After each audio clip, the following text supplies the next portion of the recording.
Hello friends, welcome to my channel. எல்லாருக்கும் happy afternoon.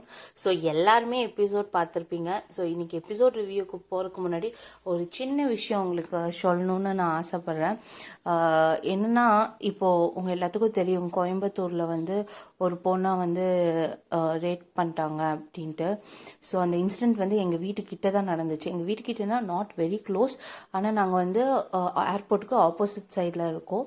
அந்த incident வந்து ஏர்போர்ட்டுக்கு பின்னாடி நடந்திருக்கு. நேற்றுக்கு நான் வந்து வெளியே போயிட்டு வரும்போது ஃபுல்லாக அவ்வளோ போலீஸ் நின்றுட்டு இருந்தாங்க. எதுக்கு இவ்வளோ போலீஸ் நிற்கிறாங்கன்னு எனக்கு அப்போ தெரியல. பிகாஸ் பஞ்ச் ஒரு பிளேஸ்லேருந்து அடுத்த ஒரு 4-5 ஷாப்ஸ் தள்ளி நின்றுட்டு இருந்தாங்க. பெட்ரோல் போய்கிட்டே இருந்துச்சு. அவ்வளோ எஃபர்ட்ஸ் போட்டு தான் அந்த பர்சன்ஸை கண்டுபிடிச்சிருக்காங்க. அதுக்கு ஃபர்ஸ்ட் அவங்கள அப்ரிஷியேட் பண்ணோம். ஆனால் இன்னொன்று என்னன்னா, இந்த சேனலில் நிறையா யங்ஸ்டர்ஸ் பார்க்குறீங்கன்னு எனக்கு தெரியும். நிறையா காலேஜ் போகிற கிட்ஸ் பார்க்குறீங்க. ஸோ உங்களுக்கு ஒரே ஒரு சின்ன ரெக்வஸ்ட், எங்கே வேணாலும் எத்தனை மணிக்கு வேணாலும் போகிறது நம்மளுடைய ஃப்ரீடம்னு எல்லாரும் ஃபீல் பண்ணுறோம். அது கரெக்டு தான்.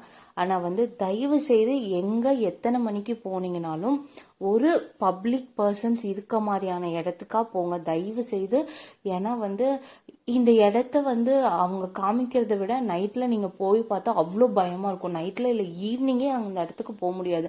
அது வந்து ஒரு மாதிரி எம்டி கிரவுண்டு தான், ஆனால் வந்து கொஞ்சம் ட்ரீஸ் எல்லாம் இருக்க மாதிரி இருக்கும்னு நினைக்கிறேன். அங்கங்கே தான் இருக்கும். அந்த இடத்துல வந்து லைட்ஸ் இருக்காது. எதுக்கு அந்த மாரி இடத்துக்கு போகிறாங்கன்னே தெரியல. ஒரு நைட் 11 o'clock போக வேண்டிய இடமும் அதுக்கு கொஞ்சம் முன்னாடி வந்திருந்தா அந்த மெயின் ரோட்டில், ஏர்போர்ட் ரோட்டில் அவ்வளோ லைட்ஸ் இருக்கும், போலீஸ் இருப்பாங்க.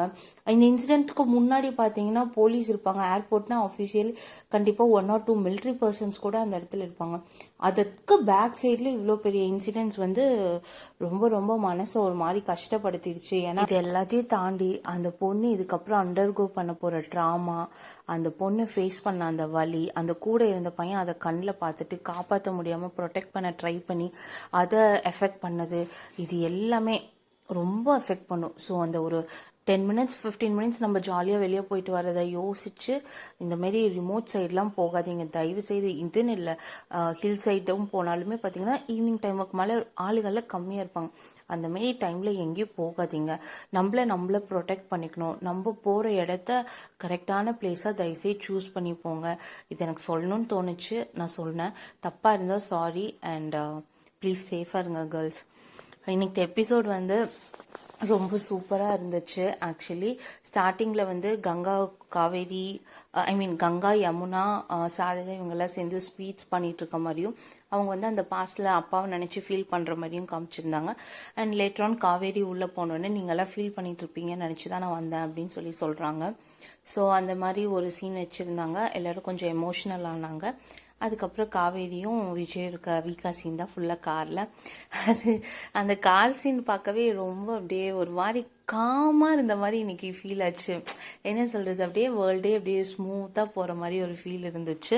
அதில் வந்து விஜய் அவங்க வந்து அவருடைய லைஃப்பில் அவர் இது எப்படி தீபாவளி செலிப்ரேட் பண்ணார், நான் இதை பெருசாக எடுத்துக்க மாட்டேன், நீ வந்ததுக்கப்புறம் தான் என் லைஃபே மெமரபுளாக ஆகுது, எல்லா மூமெண்ட்ஸ் க்ரியேட் ஆகுது அப்படின்னு அழகாக தலை கொதி விட்டது ரொம்ப பிடிச்சது. அப்புறம் சாப்பிடுங்கன்னு சொல்லி அந்த அதிரசை ஊட்டி விட்டது. அண்ட் தென் பாப்பா விஜய் கான்வர்சேஷன் நல்லா இருந்துச்சு. பாப்பா நம்ம சொல்லாமல் போய் ஸ்வீட் சாப்பிட்டுடலாம் அப்படி சொல்லும் போது காவேரி இருந்துட்டு இன்னும் வெளியவே வரல, அதுக்குள்ளே கூட்டு சேர்றீங்களா அப்படின்னு சொல்லிட்டு அவங்க கோச்சிக்கிற மாரி அழகாக க்யூட்டாக இருந்துச்சு. அதுவும் அதுக்கப்புறம் நீ இல்லாமல் நானே போக மாட்டேன், அப்புறம் அவள் எங்கே போவா அப்படின்னு சொன்னோன்னா ஒரு கிஸ் பண்ணாங்க. இத்தனை நாள் நம்ம கோ இன்சிடென்ட் ட்வின்னிங்னு சொல்லி இன்னைக்கு வந்து மேட்சிங் ட்ரெஸ்ஸை பற்றியும் டிஸ்கஸ் பண்ண ஆரம்பிச்சுட்டாங்க. எனக்கு எப்படி இருந்துச்சுன்னா, என்னடா நம்ம கமெண்ட்ஸில் பேசுறதெல்லாம் இப்போல்லாம் வந்து ஆன்சராக வந்து ஸ்க்ரீனில் வருது, அந்த மாதிரி இருந்துச்சு. ஆனால் ரொம்ப க்யூட்டாக இருந்துச்சு ஓவராலாக. இந்த மொமெண்ட்டை என்ஜாய் பண்ணிட்டு இருக்கும்போது டக்குன்னு கங்காவுக்கு ஒரு ஜூம் வச்சாங்க பாருங்க, பக்குன்னு ஆயிடுச்சு எனக்கெல்லாம். என்னையா எப்பேற்பட்ட சீன், அது ஒரு 30 seconds தான் இருந்துச்சு, நாங்களே அதை பார்த்து என்ஜாய் பண்ணிப்போமே அப்படின்ற மாதிரி இருந்துச்சு. ஸோ ஓவராலாக இன்னைக்கு எபிசோட் ரொம்ப க்யூட்டாக இருந்துச்சு. நர்மதா என்ட்ரி கொடுத்துருக்காங்க. நர்மதா வந்து வாங்கக்கா நம்ம காவேரி அக்கா வீட்டுக்கு போகலாம் அப்படின்னு சொல்கிற மாதிரி வந்திருக்கு. நாளைக்கு வந்து ப்ரிவ்யூவில் வந்து கிராக்கர்ஸ் பர்ஸ்ட் பண்ணுற மாதிரி வச்சுருக்காங்க.